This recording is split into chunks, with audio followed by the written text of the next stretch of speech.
আমি হলাম কাটা কাশেম, এই রাজবাড়ী জেলার পার্টি আইছে। ডায়লগের সময় পার্টি সার্চ করে ওখানে বসা, ওয়েটিং রুমে বসা।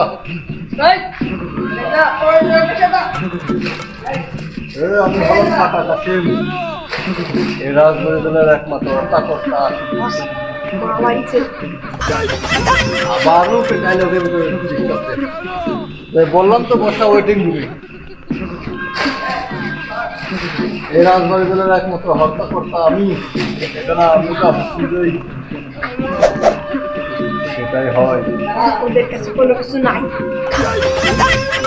ডিস্টার্ব এই ডায়লগের মধ্যে বই আসতেছি, পাগল হয়ে যাবো আমি।